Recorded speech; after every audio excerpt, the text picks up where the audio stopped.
Adventist World Radio, The Voice of Hope. Radio feon'ny fanantenana na ny AWR.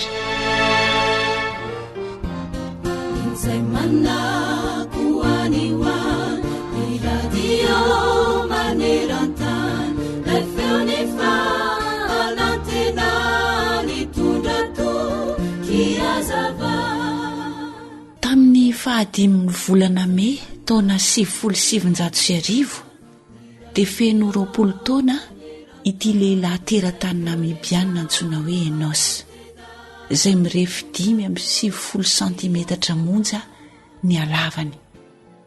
Tena olo malaza izany lehilahy izany, fa inona ho ianao ny antony? Voalaza fa miaramila ity teratany namibianina ity, ary izy no anisan'ny mpikendrika laza indrindra eran-tany eo amin'ny fitifirana. Mandrakakehitry dia voninahitra ho an'ny firenena Afrika Atsimo Atsinanana manontolo ny fananana ny Enos. Eny, ianao ihany koa, na ankizy, na lehibe, na lahy na vavy, ka miantehitra tanteraka amin'Andriamanitra toy ny zaza, ary mampiasa ny talenta izay nomen'Andriamanitra anao araka ny sitrapony, dia azo antoka fa ahavita zavatra goavana mampitolagaga eo amin'ny manodidina anao. Ny antony dia satria Andriamanitra ny momba anao, ary asehon'Andriamanitra ny voninahiny ho an'izay rehetra mahatoky azy. Dia tanteraka tokoa izany izay voalaza ao amin'ny Filipianina 4:7 ny 7:10, ary irina mba ho tanteraka amin'ny fiainanao ihany koa manao hoe mahay ny zavatra rehetra ao amin'ilay mampahery ahy. Amen. Miteny ny Baiboly hanisan'andro mofonaina, raisoa ampofaza malaina, fartomotrany andro izao.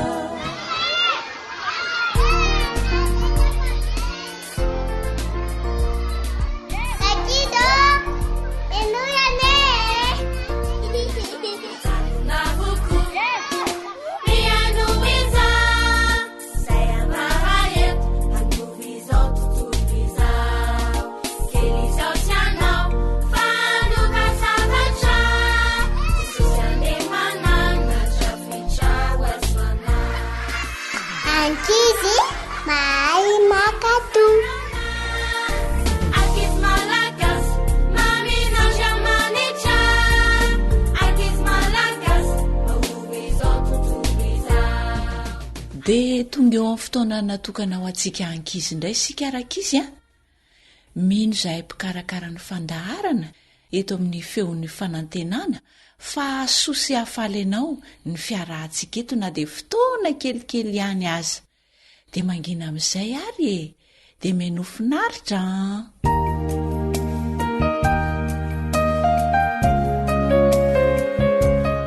Mianatra mizara tantara no soratany anitra ny Irina Arivony, andrenesana ho an'ny Fanja sy Naritiana.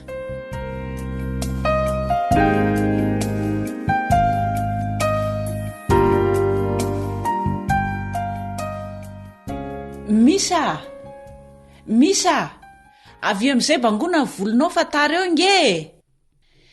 Eto aty le figo menamena azafady, dia eto ihany koa le menaka fanao amin'ny volonao iny e. Ho avy any eny mipetra eto ianao dia ary amin'ny fitaratra ary mitodika. Zay. Hinana bombo ray aloha mandra-pavitan'ny bango volo misy afatsy. Fa firy sisa ny bombo amin'ny fato? Andraso aloha isaiko a. Zay, roa, 4 sisa. Mba mioray moa e. Fa manino? Tsy afaka manome andry kosako. Samy nomeny ny to bombo ray fonosana kely tsika tamina mangazo maly. Ko maninona raha ny bombo andry no andry fa tsy mangataka ny ana? ka efa lany tsy misy tsony ange ny bonbon akory fatoa e. Tokony nasindry ambony ny bonbon andry de nohanindry rehefa te hinana ohatran'izao ataoko zao. Tsy manome ako maiza mampirina amin'ny sisa.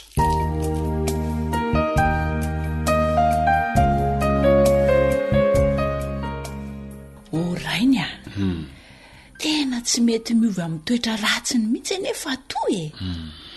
Tsy mba mety mizara zavatra amin'ny olona hafa mihitsy. Tena jereko tsara mihitsy mifetsa fa tsy manome, tsy mizara na ho an'ny olona ny velany na ho an'ny ato an-trano. Tsy haiko mihitsy nahatonga ny zaziany ohatran'iny ka. Zany a? Eno a. Zao e. Efa fotoana fanaovantsika fanompoim-pivavahana zao a. De aleo lesona makasika an'izay mihitsy ary no atao e. Andraso ary aloha tsoka izy da e. Andraso. Andao amizay rakizy a. Andao hivavaka fa tonga amin'ny fotoana e. Avy rehefa avy eo indray manao famerenan-desony nareo da. Eny tompo. Afy izay neny a.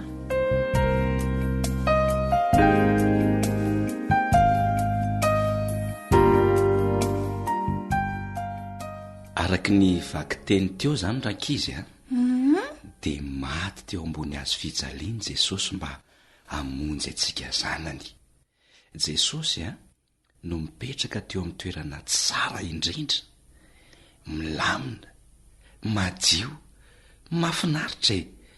Sady nandoalika nanodidina an' Jesosy ny anjely.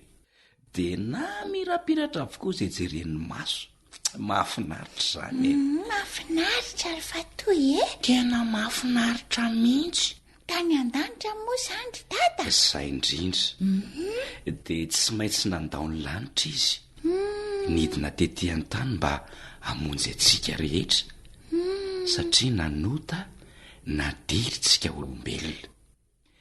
De rehefa tonga tetỳ an-tany Jesosy a, de teraka tao anaty tranon'omby niaraka tamin'ny omby sy ny vilona be dehibe izy. Andray. Avy eo de mipetraka tao amin'ny trano tsotra de tsotra niaraka tamin'i Josefa sy Maria, izay dadany sy neniny Jesosy. Nahafohy ny zavatra rehetra tany an-danitra i Jesosy io a, noho ny fitiavany antsika. Tena tsara fanahy be mihitsy. Tena zany mihitsy oromisa. De mbola ho avy indray io Jesosy io a, akatsika izay ty azy, ka hiaraka onina aminy any amin'izany lanitra mahafinaritra zany sika. Raha toka tian'i Jesosy sika, de tokony mampiseho an'izany fitiavan'i Jesosy zany amin'ny namantsika sy amin'ny olona hafa ihany koa. Ka ny fanomezantsika sy ny fizarantsika zavatra ho azy reny de tena mahafaly an'i Jesosy tokoa. Satria zany de milaza fa sady ankizy mpakatao isika no ankizy endry, tia mizara amin'ny olona hafa. Tiany Jesosy. Tena zany mihitsy. Tiako mihitsy zany dada.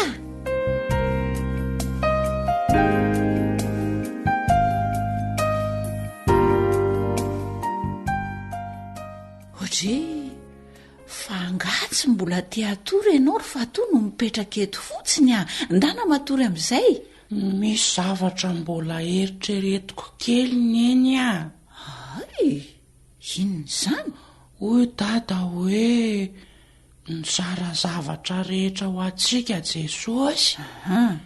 Nefa na de bonbon ray aza tsy nomeko amin'ny isana baviko. Azy efa ny ampianarana tsy mba manome zavatra ho an'ny namako mihitsy na de indray mandeha azy.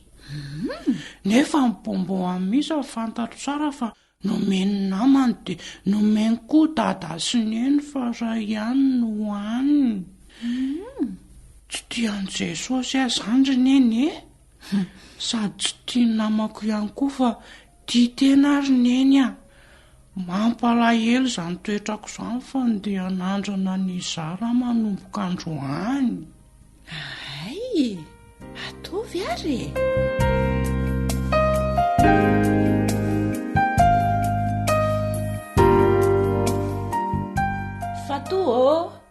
Fatoa, ahoana tompoko? Avy kely ngenareo da azafady.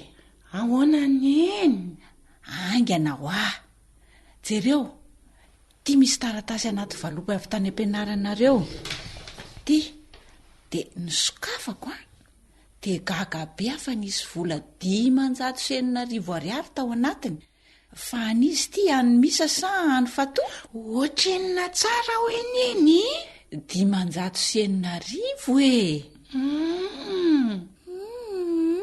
Tsy haiko aloha fa tsy manana izany vola izany ary neny ka zao nge ny soratra atao anatiny. Hoe ahoana ary neny? Enoy aloha. Indro ny volanao fa averiko aminao satria fantatro zao fa efa niovy ianao. Ne tsara toetra lasa tia manome zavatra ho an'ny hafa, lasa tia mizary de zao ataovy ao anaty boatin-drakitrao ireto voly reto dia ampiasao rehefa misy tena ilanao zany, hoy Madame Lisy. Any Fatoa zany indry neny satria Madame Lisy ngeny anaran'ny mpampianatra andry Fatoa ka mo Fatoa Ye, nomemy Madame Lisy zany indry neny Ay, fa nahoana? Zany nanome azy aneny satria tia nanatoetra tia manome Ay kosa. Ye, tsara zany ry Fatoa. Tia ary ny volanao de terizy tsara de ampiasao zany rehefa misy tokony anaovana an'izany. Neny sy misa tena mahatsiaro sambatra rehefa manome zavatra satria izay vao fantatro ny dikan'ilay teny ao amin'ny baiboly nampianarin'ny dada sy neny hoe mahasambatra kokoa ny manome no ny mandray. Tena marina mihitsy zany ry Fatoa. Tena faly sambatra mihitsy mahafinaritra ny dada sy neny zany. De sao fantatro fa efa mesaka mianatra mizara amin'ny olona hafa ianao. Be deabe ny zavatra azontsika omena sy zaraina amin'ny olona rakizy. Ohatra hoe ina ry neny? Ohatra hoe misy akanjo maromaro ao aminao na misy koa efa tsy atonina anao tsony de omena ny hafa izay tokony omena izany. Mety misy ankizy koa tsy manana goûter any am-pianarana, tsy manana mofo ohatra fa ianao manana, de mba omena izy. Zay nge le manome. Tena zany mihitsy kay.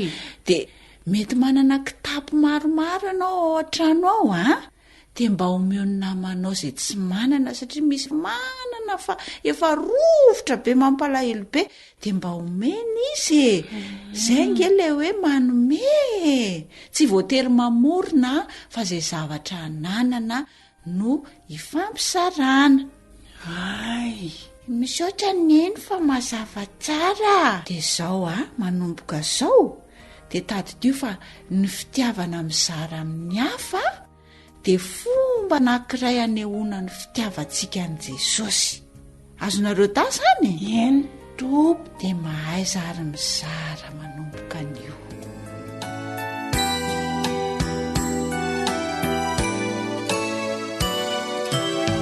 Si je parlais comme un ange, si je connaissais l'avenir, si ma foi était immense, ça ne voudrait rien dire. Si j'avais la connaissance, mais sans vouloir obéir,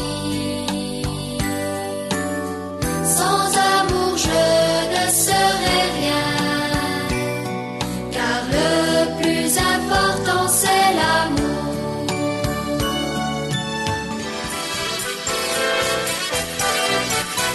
AWR manolotra ho anao feon'ny fonantena. misaotranao manaraka trany ny onja-peo ny feo ny fanantenana milohany hidirantsika amin'ny fiarah-mianatra ny tenin'Andriamanitra sy ny fandraisana lesona miainga avy amin'izany dia manasanao izay mba hiaraka hivavaka aminay.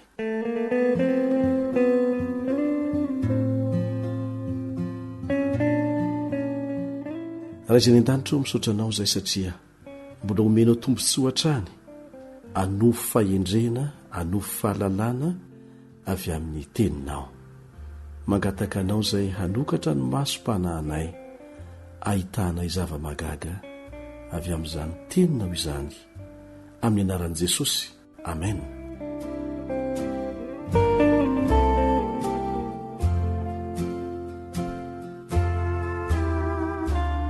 Vakitsika izay voalaza amin'ny Apokalipsy 4 ka ny 9:1.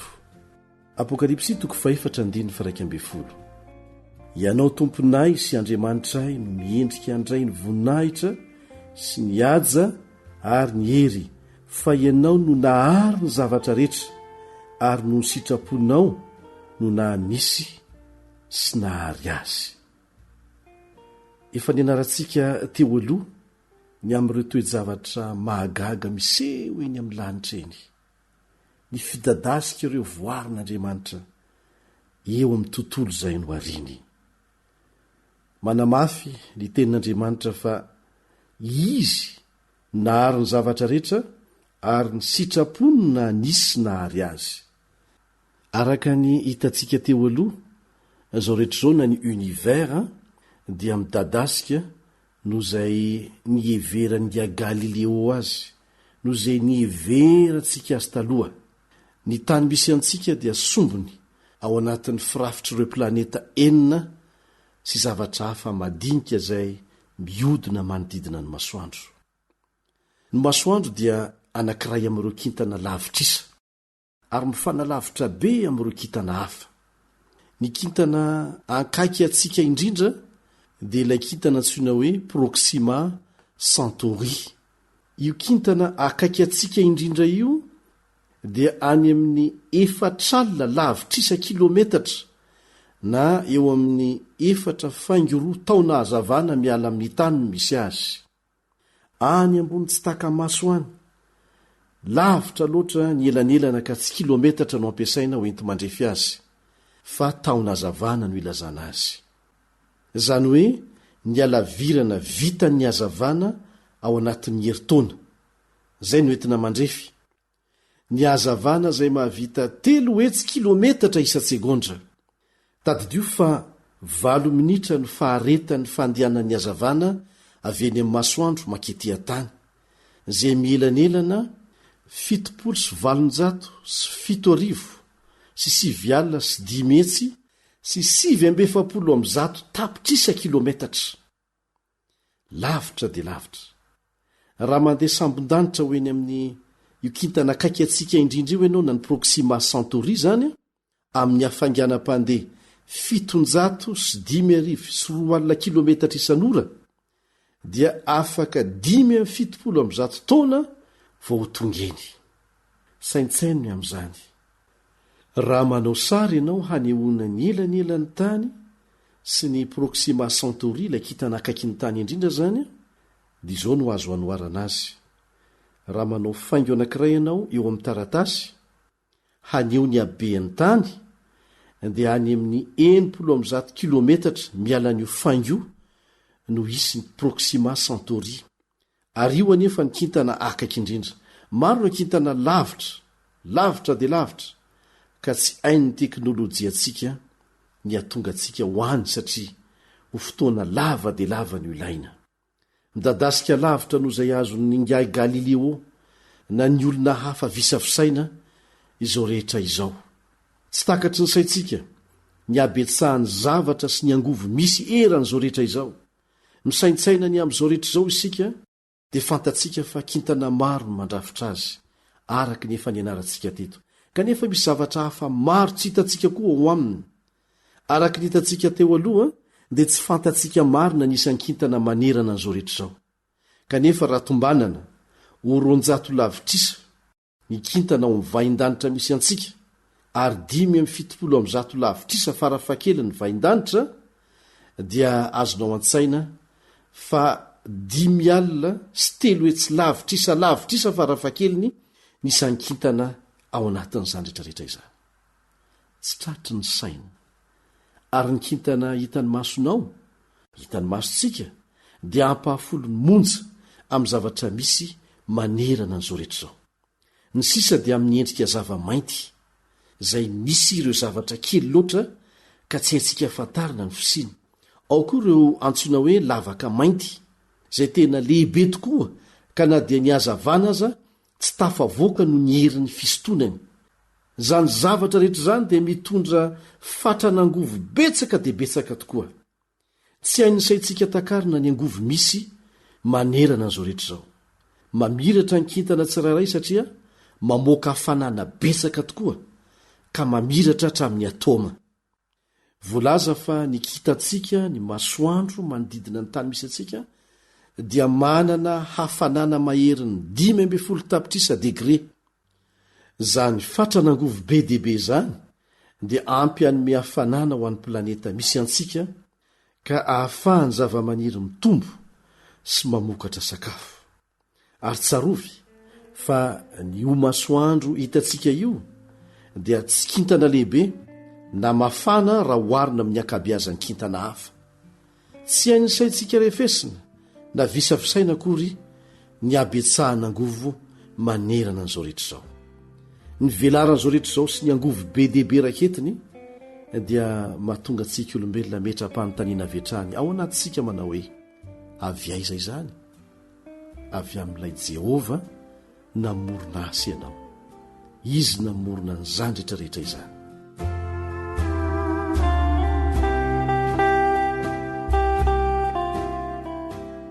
Alay fisaran-tsaina hoe mitana baolina iray ianao. Raha mandray penina ianao ary manorotra teboka vitsivitsy melanelany eo amin'ny 3 santimetatra eo dia alainao zany balona izany. Rehefa tsofinao mba hibontsina ilay balona dia inona ny zava-mitranga hitanao amin'ireo teboka ireo? Arakaraka ny hitaran'ny fingotra ilay balona no hifanalaviran'ireo teboka ireo koa. Ny fikarohan'ireo mpahay siansa dia nahitana fa izany koa ny zavatra miseho eny amin'ny kintana eny amin'ny lanitra eny. Mihetsika mifanalavitra tsy ankiato izy ireo toy ny mihitatra izao rehetra izao tahaka ny balona abontsina. Mahagaga izany. Raha mihitatra izao rehetra izao dia tsy maintsy ho kely kokoa izy tamin'ny lasa arak'izany. Arakaraka ny emorana any amin'ny lasa no tokony ho nahakely an'izao rehetra izao. Raha miverina lavitra isika dia tokony ho kely dia kely tsy hita maso izao rehetra izao tany amboalohany. Zany no tokony ho fiandohany izao rehetra izao. Avy amin'ny ho teboka kely tsy hita maso no ny atombony izao rehetrarehetra izao na ny univers ahatratra izao alehibe ny ankehitriny izao. Ary nifototra tamin'izany hevitra izany ny mpahay siansa ary nanomboka nino hatreo fa tena nisy fiandohana izao rehetra izao. Tamin'ny voalohany dia tsy nitovy hevitra ireo mpahay siansa moderna ny amin'ny hoe hanaiky sa tsia zany hevitra izany. Nisy manampahaizana anankiray nga i Fred Hoyle izay nanohitra mafy zany hevitra izany ary nanarabo zany hevitra izany mihitsy tamin'ny fanomezana anarana hoe Big Bang.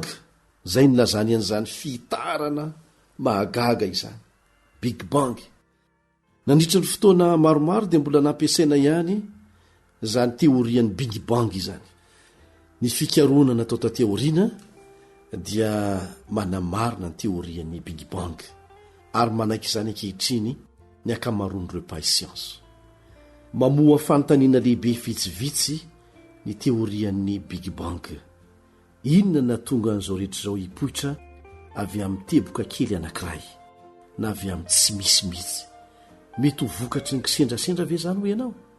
Sa nisy zavatra na olona tao ambadiky ny famoronana an'izao rehetra izao hitantsika? Mazava ny voalaza ny tenin'Andriamanitra. Tamin'ny voalohany Andriamanitra nahary ny lanitra sy ny tany. Genesis 1:1.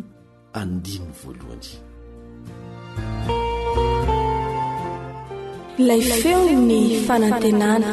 Téléphone 034 06 797 62.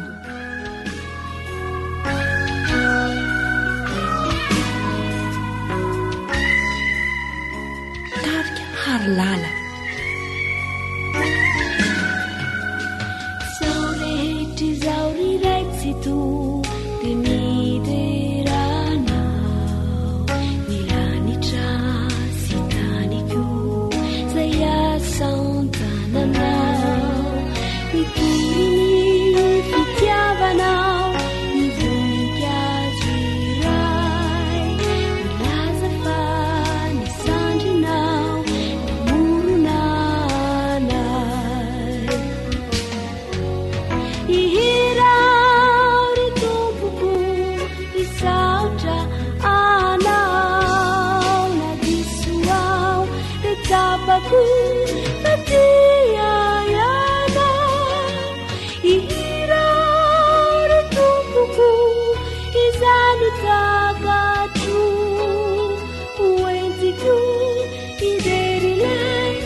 Zay lay onjany fanantenana. Tarulalani zahay riray ahay saotranao namafiazany atinay oerinay anao iteny zay nambaranao nitokianay satria Jesosy zanakao de maty oanay ihirao ry tompoko isaotra anao na disoao de tapako ardiay anao ihirao ry tompoko izay takatro oentiko irerilay anaramasinao ihirao ry tompoko isaotra anao na disoao de tapako ardiay anao ihirao ry tompoko izay takatro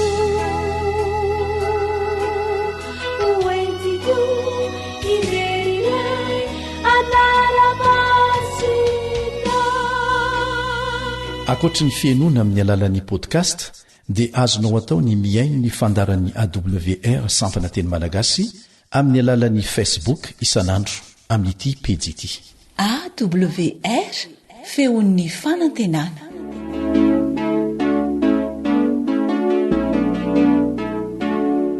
Tanora mandray andraikitra mitondra fanantenana.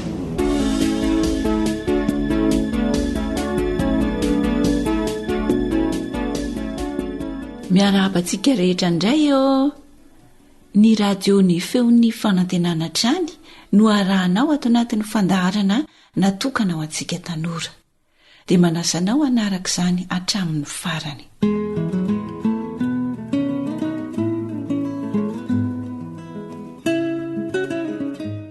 Hoy ny oabolantsika hoe tanora ratsy fiary ka antitra vo ratsy loaka.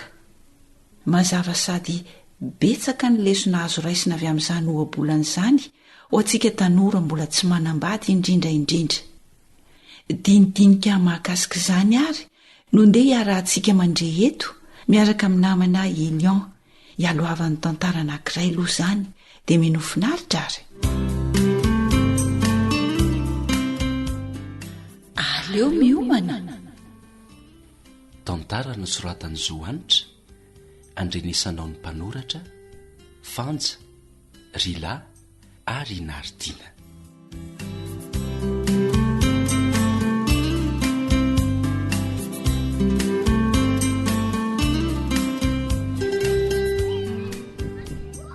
Ahoana ihany alaty amin'ny Lila.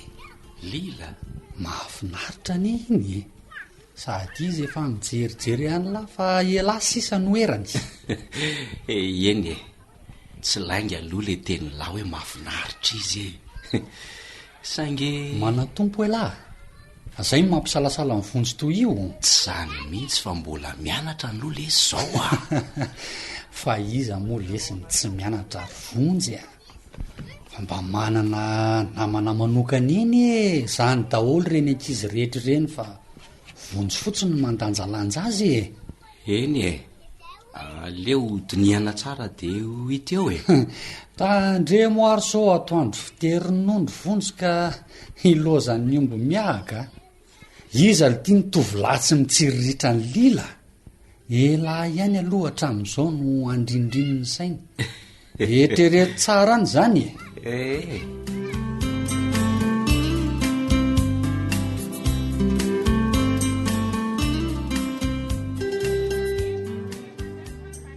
Manao ny lila harabaina ki fa tafaraka ihany nareo sy vonjy a. Tena mifanentana tsara. Le mifanentana aloha tsy haiko e, fa mba niaraka ihany zay. Na de somary efa ela mifampijerena teny ihany aza.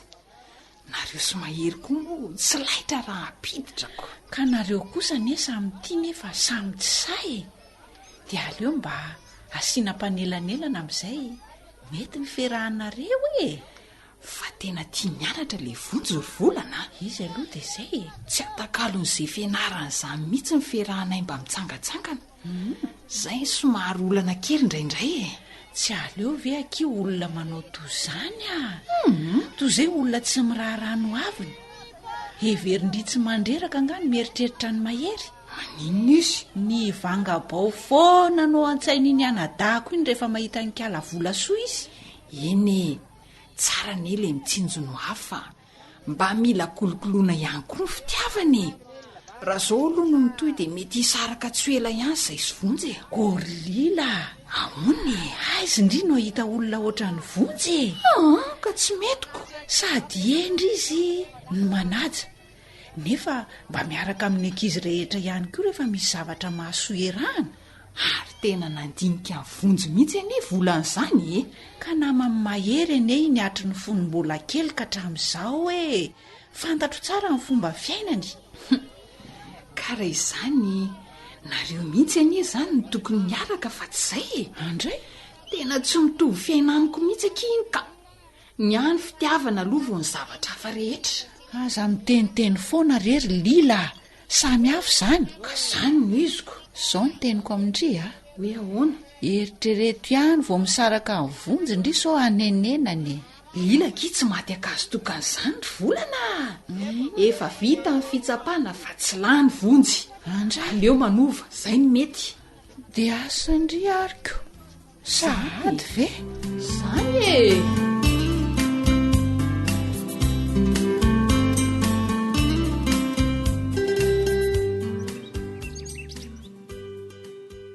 Ravatra eo lesiny anay sy lila ary mahery a. Tsy nampoziko hoe farana amin'izao le fankatiavanareo ry vonjy a. Fa inona loatra letsiny de tsy ny fahanarahana tao a. Sao de mba azo ifampiresahana ihany lesy. Samy manana ny fomba hijereniny atao hoe fitiavana lesy zay a. De tsy afaka miaraka tsony. De aleo fampitsodrano e. Fa ahoany efa mieritreritra ny anambady sahady ny lahy. Nefa ny fianarana aza mbola tsy misasaka akory. Ka isotra izany aiza indray ry vonjy a. Mila fiomanana ny fanambadiana fa tsy atao petatoko ry mahery a. Tsy entanentan'ny fitiavana de hoe andao hivady nefa ny tena aza mbola velomin'ny ray aman-dreny. Zay koa mahavoanareo manam-pahaizany tony. Be kajy be. Vita foana io rehefa ao ry vonjy a. Vitan'ny hafa ve tsy ho vitan'ny lahy e. Tsy fanambadiana ny fiteny an'izany ry mahery a. Fa inona? Ny fanambadiana ne fato ny isarahany. Noho izany tsara raha io manana sy lanjalanjaina. Ela ve mo resiko lahatra eto e. Fa tady dio zao teniko zao. Fa misobady tanora ela ka manome zara ho an'ny sasany. Diso ela. Izy anie ny saraka tamiko fa tsy zany ny ala taminy.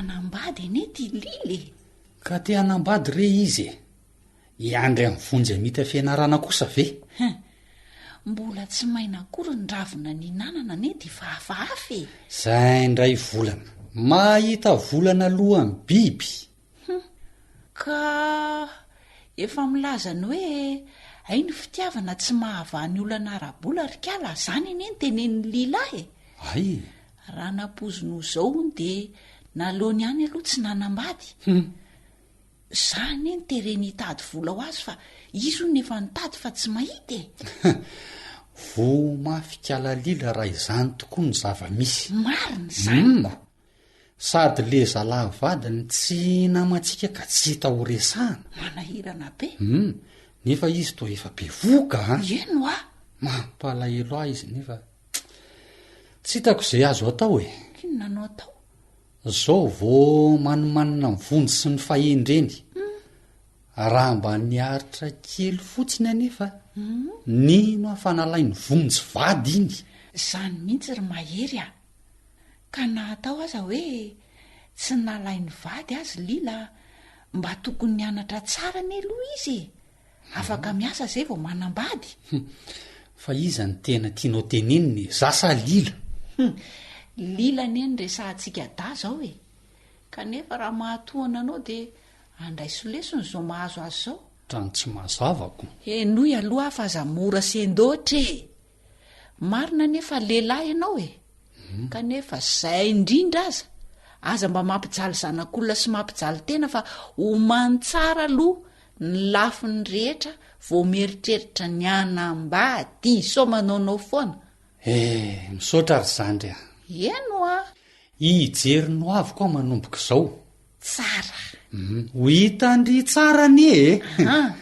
sady aza matao ohatra ndry fa raha nambady ny rinany efa vaomako melo avokoa ny tokony atao rehetra tsara zany mahery mba tena namany vonjy za aloha de mahita fa ho sambatra zay ho vadin'iny vonjy iny ina mampimeanylamy zany ka raha ndrimo mba handrindrininy sainy de ahoana andray fa nga hivarotrana bavindray ty ianao ry mahery tsy zany kosa fa olona mitovy tigetra nendry sy vonjy samy tia mianatra samy mahay mandanjalanja amin'ny fotoana erahana amin'ny namana samy mametraka tanjona ao amin'ny ho avy ary ny tena hitovizanareo mahagaga de samy resy lahatra fa ilaina ny fiomanana lohan'ny anambady ka marina ane zany raha zany olona roa zany ny tafaraka de mino marimarina fa anana tokantrano fakatahaka zany no ampandroso ny fiarahamonina manodidina azy fa mandinika koa ny ry mahery ka zaniko azonareo manina ohatran'izany ihany koa ane ny ferahanareo sy volasoa ry mahery sady volasoa tia mianatra fa hitanylamy zany za ihany manery azy tsy hianatra ndraindray hitako tsara ny reny tsy ahita ohatra n'intsony mahery fa ataovy fa misy misarosary zoro amin'ny angandro volana valio ahy ataovy tsara ho any fianarana de azony mahery foana iny volana ianatra ho hitandry fa tsy maintsy azoko ny diplôme bravo sokinayne io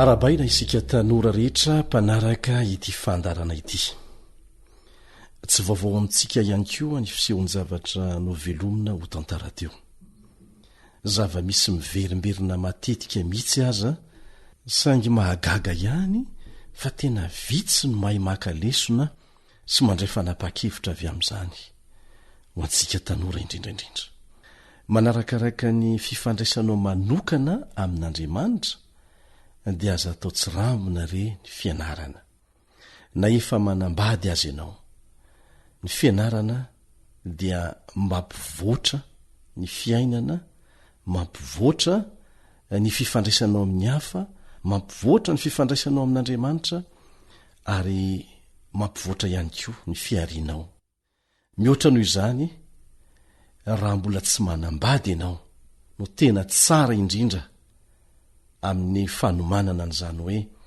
ho avinao zany amin'ny alalan'ny fanovozana fahalalana betsaka. Aza maika ny anambady, averina ihany zay, aza maika ny anambady. Be dehibe nge ireo fa tafiditra ao no te hivoake satria ratsy ny fiomanana. Be dehibe nefa ireo zay tsy tafiditra ao no te hiditra satria tsy fantany akory hoe inona ny zavatra miandry azy eo. Ataovy aloha zay havita ny fianarana raha mbola nomen'Andriamanitra fahafahany ianao hanana an'izany. Maro nge ireo tanora zay mba te hianatra kanefa tsy mba nomenan'izany fahafahana izany. Ho anao zay nomenan'izany aza foy ny fianarana tohizo hatramin'ny farany raha mbola azo atao, ary milohan'ny anambadiana dia ataovy zay hanananao fidiram-bola tsy anteherana amin'ny hafa arak'izay azo atao na amin'ny ampahany any aza, satria izay ny tsara indrindra.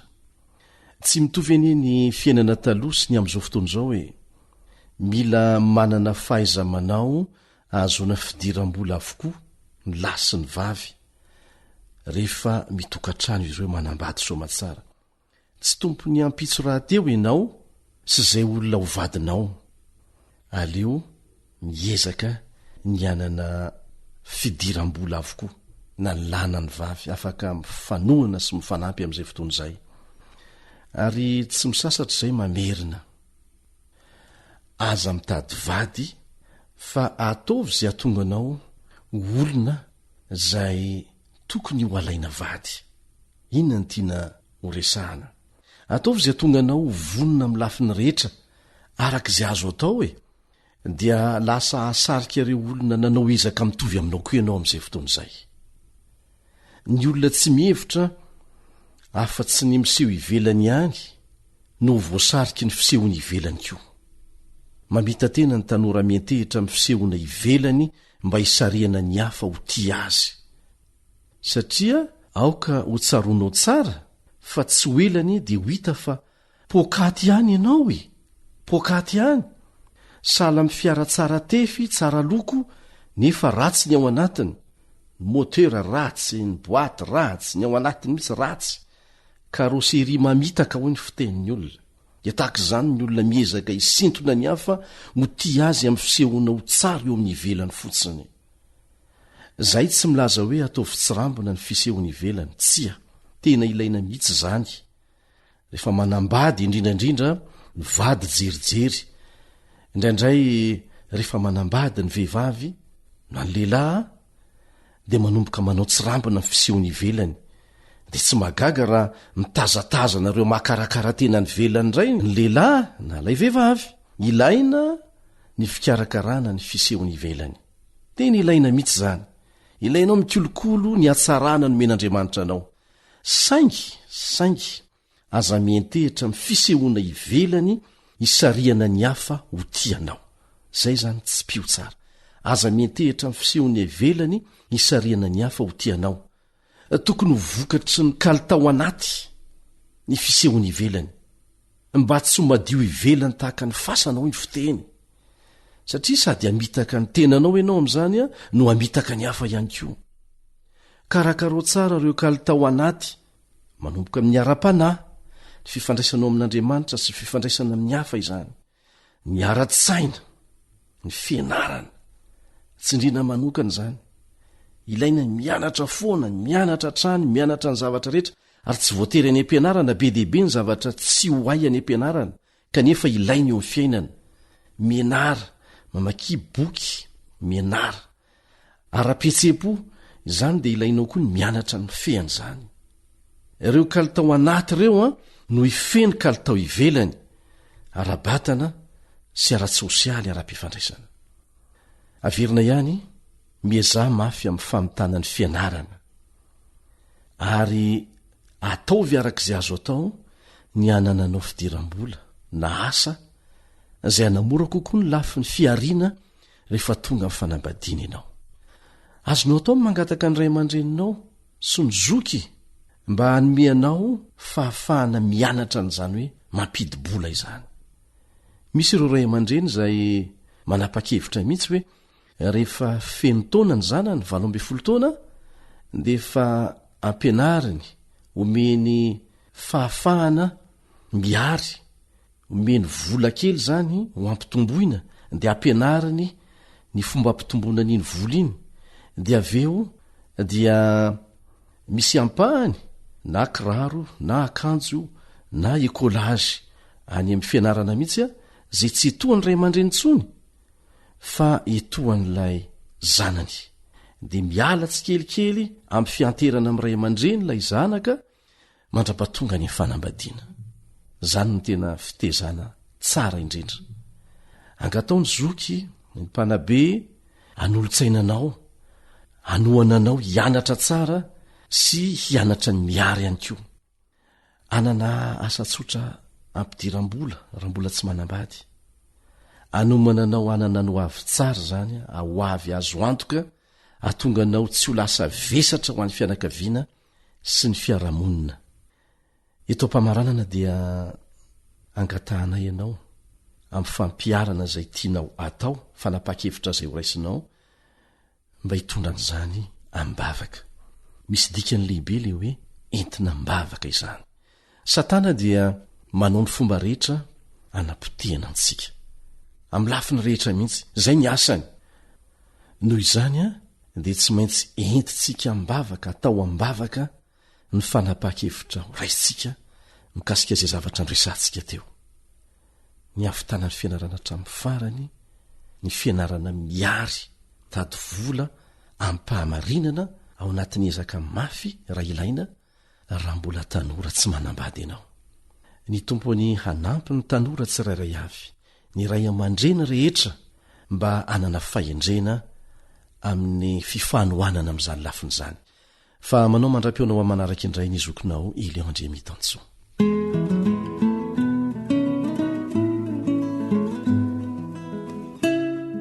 ry tanora zandrisany irina izokinao ny iainanao amin'ny fiainana tsy misy nenina noho ny safidy adaladala fa kosa mba anapa-kevitra amin'ny mpahendrena mialohan'ny idiranao amin'izany sehatra ny fanambadiany zany noho ny fanampian'Andriamanitra dia iraisoary ny torohevitra sy ny anatranatra izay nomenanao manome fotoananao amin'ny manaraka indray namanao fanjana natotosa ny fandaharana ho antsika tanora teto niaraka tamin'ny Rila teo amin'ny lafiny teknika tompony andraikitry ny fandaharana Elion Andremitanso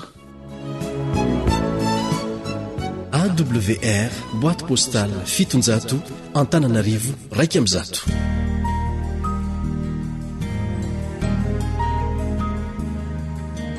faneteninao no fahamarinana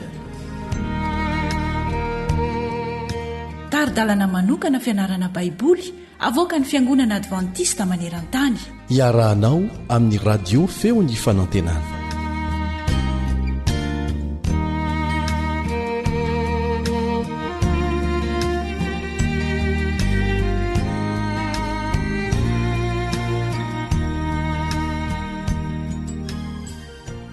ilay mpisorona be ny fanekena vaovao zay no lohahevitra n'le lesontsika amin'ntianio ity miaraka aminao hatrany ny mpiara-mianatra aminao Elion Andremitanso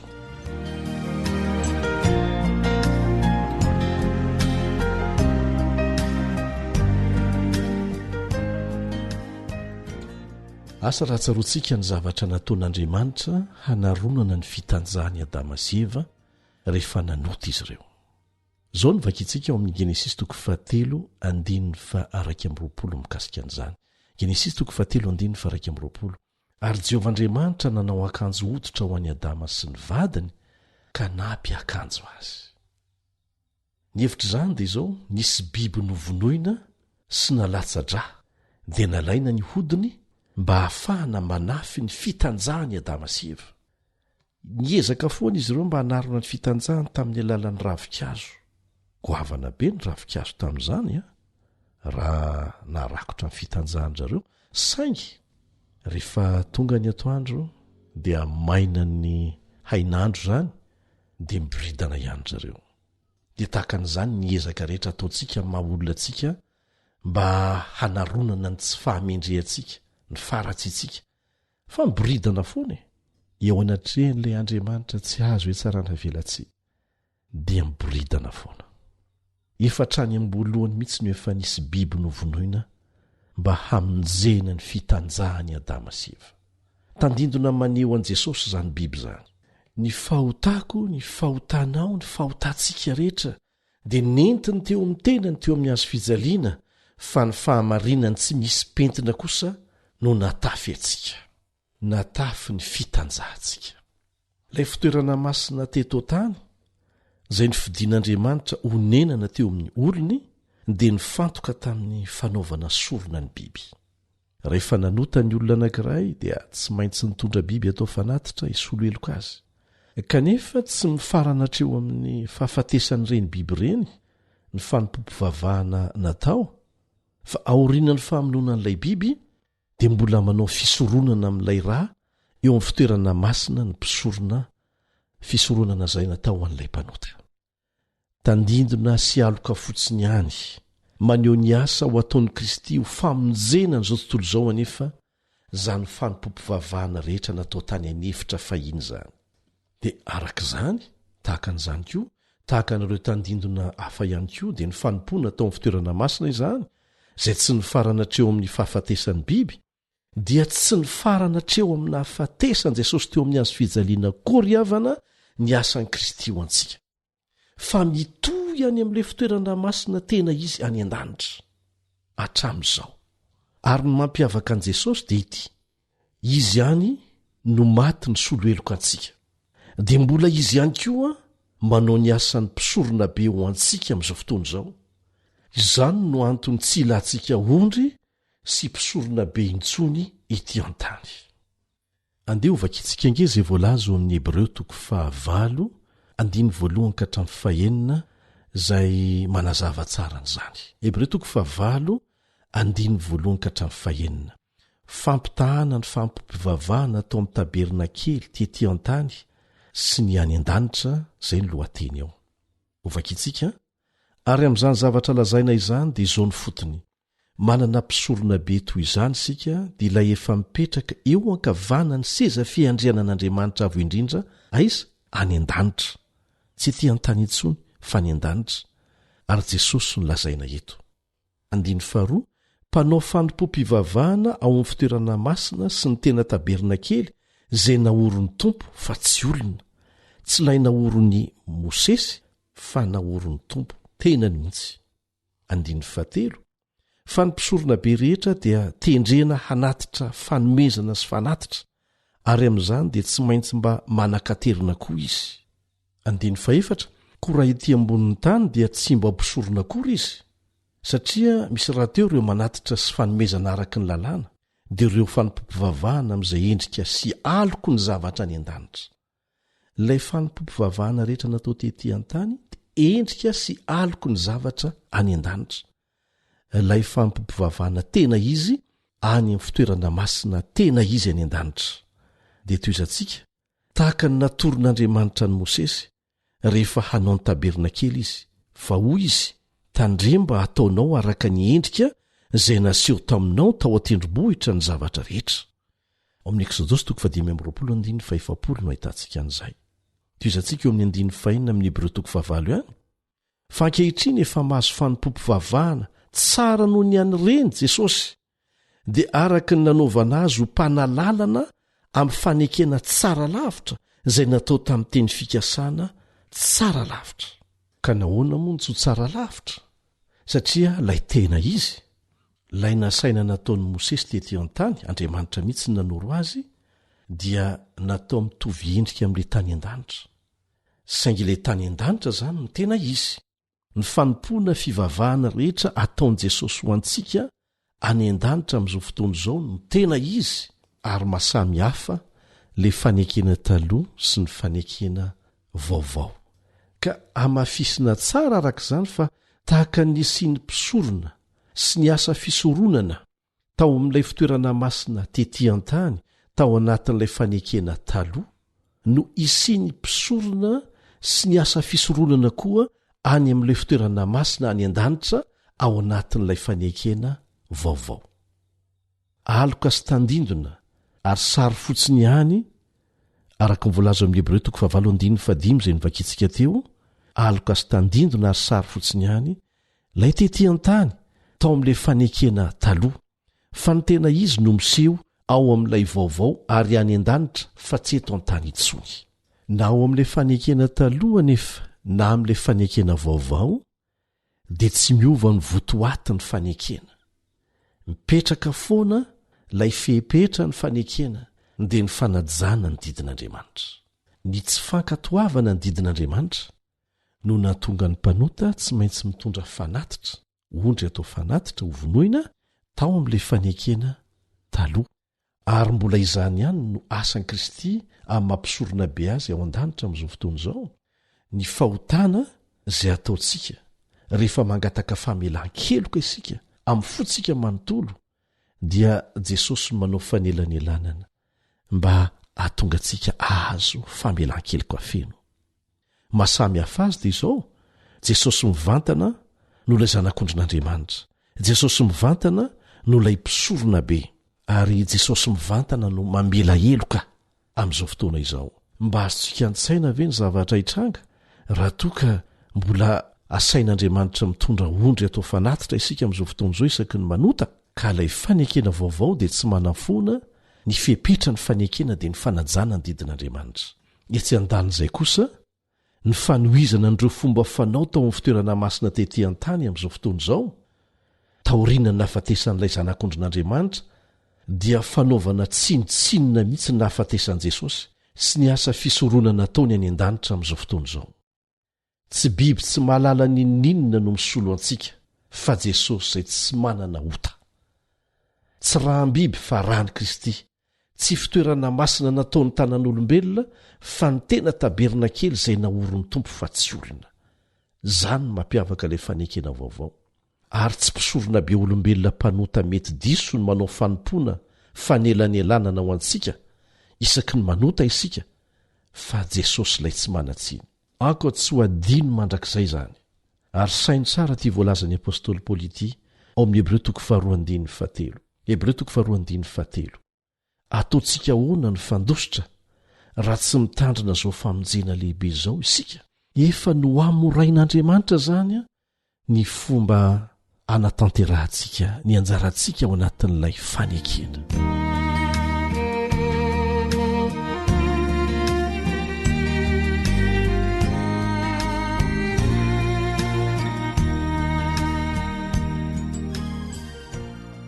nanana fiainana tsy nisy ota Jesosy maty ny solo ahy maty ny solo anao ary any an-danitra izy amin'izao fotoana izao manao fanompoana ao amin'ny fitoerana masina ho asy ho anao tsy ilayntsika tsony manatitra ondrona voromailala rehefa manota fa rehefa mangataka amin'ny fonao manontolo ianao mba hazo famelan-keloka na manahoana na manahoana betsahany fahotanao dia hitan'Andriamanitra izany dia Jesosy mivantana no manao fanelanyelanana ho anao tsy mila olombelona manao fanelanyelanana tsy mila pastera na mopera nizaniza izay olona mpanota tsy maty ny solo antsika hanao fanelanyelanana fa Jesosy mivantana no manao an'izany any an-danitra any tsy mba afinaritra anao ve ny izaran'izany vaovao mafaly izany amin'ny hafa angatao Andriamanitra mba nomeanao fahendrena ahafahanao manao an'izany amen.